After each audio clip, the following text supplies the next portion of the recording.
Home guard और civil defence नागरिकों को आंतरिक सुरक्षा के साथ जोड़ना और उनके मन में एक बोध खड़ा करने के लिए ये बहुत महत्वपूर्ण प्रक्रिया है। मगर वो आज कई सालों से वैसे ही पड़ी है जो सर्कुलर से होती है।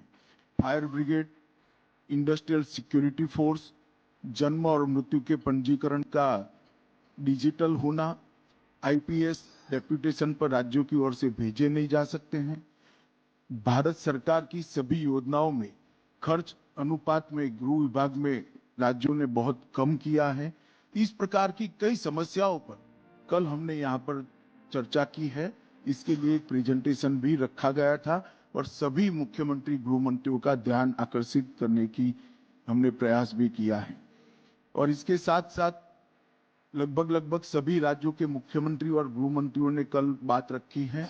बचे हुए सारे गृह मंत्री आज भी बात रखेंगे, जिसमें राज्यों की बेस्ट प्रैक्टिसेस को साझा करने का भी काम हुआ है, जिससे एक राज्य के अच्छे प्रयोग को देश भर के राज्य स्वीकार कर सके। राज्यों ने अपनी कुछ तकलीफें भी यहाँ मंच पर रखी हैं, जिसका समाधान भारत सरकार के सहयोग से वो चाहते हैं। केंद्र से उनकी जो अपेक्षा है उसको भी मंच पर रखने का काम हुआ है और कुछ अच्छे सुझाव भी आए हैं। मैं आपको विश्वास दिलाता हूं कि हम सब मिलकर ये सारी समस्याओं के समाधान की ओर एक वाक्यता के साथ आगे बढ़ेंगे।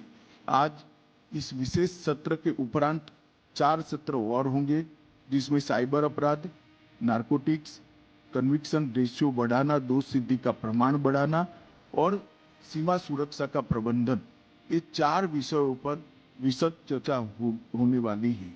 और इसके साथ साथ ये पूरे चिंतन शिविर में 2 दिन में आपने आजादी की जब शताब्दी मनाई जाएगी तब भारत सरकार के जो लक्ष्य निर्धारित किए हैं, इसमें गृह मंत्रालय के लक्ष्यों को भी हमने राज्यों के साथ साझा किया है।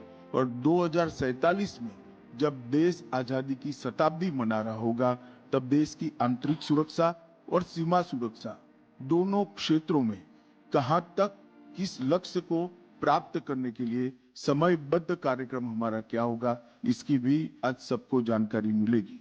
प्रधानमंत्री महोदय, हम सब बहुत आतुर हैं आपका मार्गदर्शन इस विषय पर प्राप्त करने के लिए, और आपने हमारे निमंत्रण को स्वीकार कर हम सबको बहुत आनंदित और उत्साहित किया है।